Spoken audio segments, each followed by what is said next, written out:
Assalamualaikum warahmatullahi wabarakatuh. Halo Mas Bro dan Sobat semua, balik lagi di channel Barudak Kenaraon. Nah, jadi di video kali ini saya akan sharing tentang cara breeding chana limbata step by step dari awal sampai akhir. Nah, buat yang mau mulai breeding chana limbata harus tonton video ini biar enggak pusing-pusing lagi dan biar tahu harus mulai dari mana, gimana langkah-langkahnya, apa yang harus dilakukan. Saya akan membahasnya di video kali ini. Tapi ya, tentu saja tips ini hanya berdasarkan pengalaman saya ketika membreeding chana limbata. Oh ya, yang baru bergabung dan menemukan channel ini, jika berkenan silahkan tekan tombol subscribe terlebih dahulu. Dan yang baru menonton video ini, bisa cek juga video lainnya tentang breeding chana limbata yang lain dengan mengecek playlist di channel ini. Oke, tanpa panjang lebar kita masuk ke videonya. Jadi saya harap sobat semua menyimaknya sampai selesai agar dapat dipahami seluruhnya. Nah, mengenai step by step cara breeding chana limbata, mungkin bisa saya rangkum sebagai berikut. Yang pertama, sexing dan pemilihan indukan. Yang kedua, pairing atau penjodohan. Yang ketiga, settingan tank. Yang keempat, perlakuan atau treatment. Oke, untuk step yang pertama yaitu sexing dan pemilihan indukan. Nah, sexing adalah tahap penentuan atau pemilihan ikan yang berkelamin jantan dan ikan yang berkelamin betina. Tentu ini merupakan tahap awal ya dalam memulai breeding.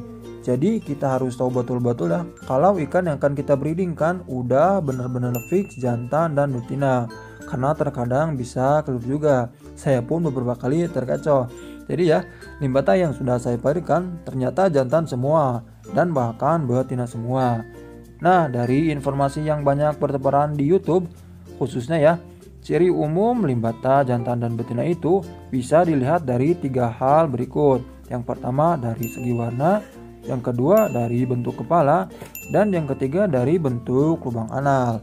Nah, biar enggak bingung-bingung dan salah-salah lagi, berikut sebagai referensi ya, saya tunjukkan ciri limbata jantan dan betina dengan mengacu pada sampel beberapa limbata pair yang saya miliki. Oke, ini adalah limbata pair pertama yang saya miliki. Nah, kira-kira bisa dilihat yang manakah pejantan dan yang manakah betina. Nah, kalau dilihat sekilas pun ini udah ketahuan. Yang jantan itu yang warnanya lebih bagus, terutama warna rimnya ini. Itu lebih tegas dan lebih tebal. Dan yang betina itu kebalikannya, warna rimnya itu lebih tipis ya, dan juga lebih pudar dan enggak sebagus si pejantan. Nah, sekarang kita lihat pair yang kedua. Ini sama halnya sama yang tadi ya, dilihat dari warna pun udah ketahuan yang jantan itu lebih bagus dibanding yang betina. Nah, kemudian dari bentuk kepala, kalau ini kalian harus nilai sendiri ya. Karena bagi saya ini semuanya sama saja, jadi cukup membingungkan bagi saya. Mungkin bagi kalian bisa melihat perbedaannya seperti apa. Oke, ciri yang ketiga itu dari lubang anal. Nah, ini lubang anal betina. Seperti ini nih, kalian bisa lihat sendiri ya.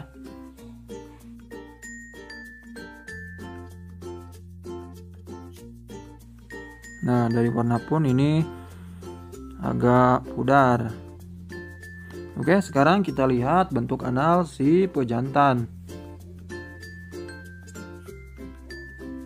Nah, kalau dilihat sekilas pun ini udah ketahuan ya, dari rimnya ini rim pejantan. Nah, sekarang kita akan lihat lubang analnya seperti apa. Nah, untuk lubangnya seperti ini.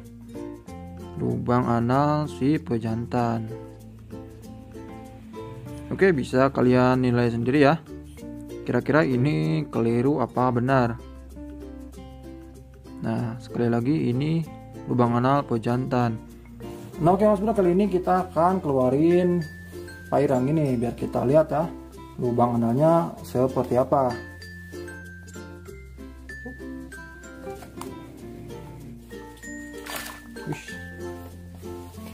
Nah, oke nih udah kita keluarin. Kita lihat lagi ya. Ini pairan yang kedua, yang ini agak kecil dari pairan pertama ya. Oke, kita lihat dulu yang pejantan. Ini yang pejantan nih. Nah, dari warnanya pun udah kelihatan ya. Tentu lebih bagus daripada yang betina. kita lihat lubang analnya. Nah, yang ini malah kayak gini nih. Ya pokoknya ini jantan nih. Lubangnya kira-kira seperti ini. Nah, jantan ya. Terus kita lihat yang betina.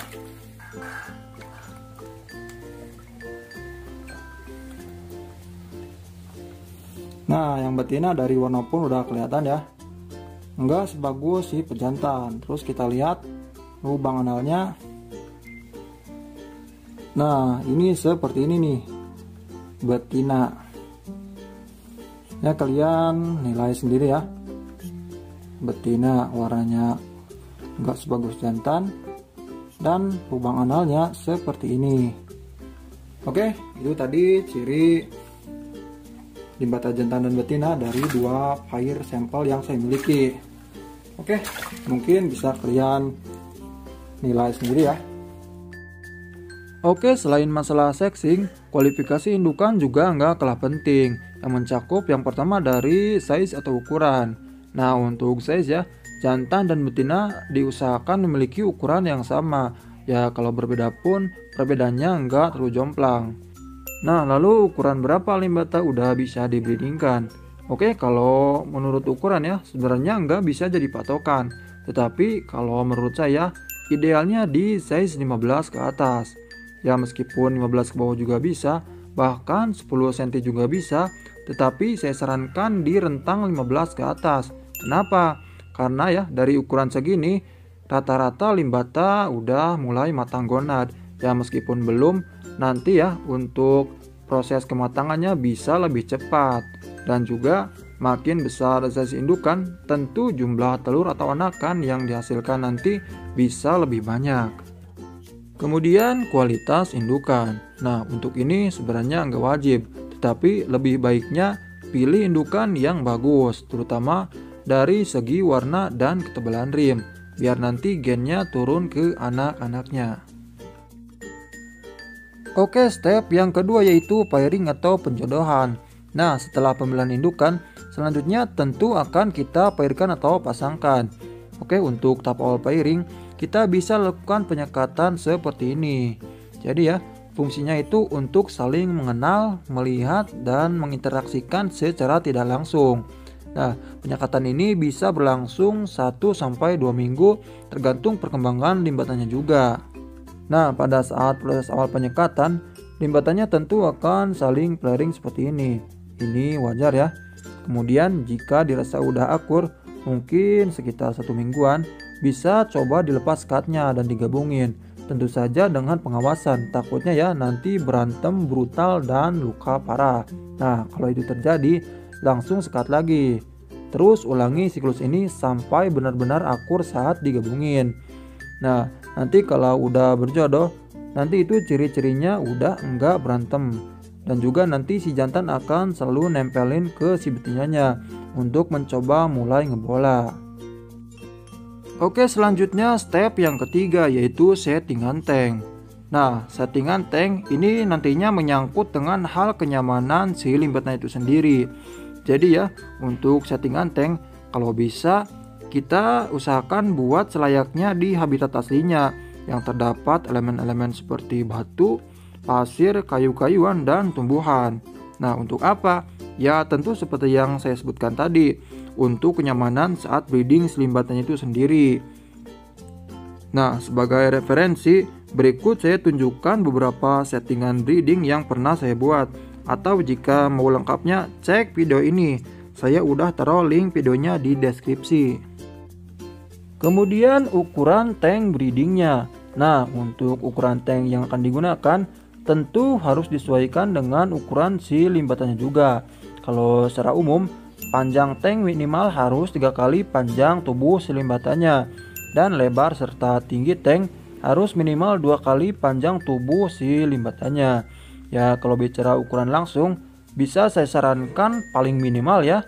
Ini paling minimal pakai yang ukuran 50 x 30 x 30 dengan asumsi indukan ukuran 15 cm, atau bisa pakai yang 60 x 30 x 30. Bahkan lebih besar pun juga bisa lebih baik.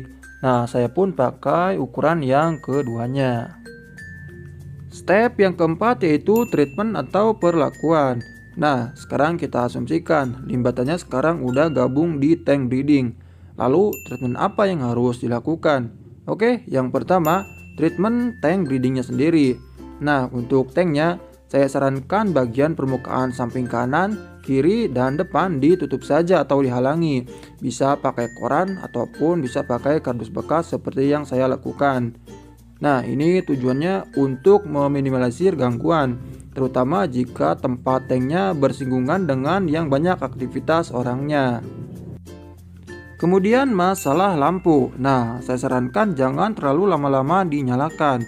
Intensitasnya bisa dikurangin atau kalau bisa pakai lampu yang agak redup.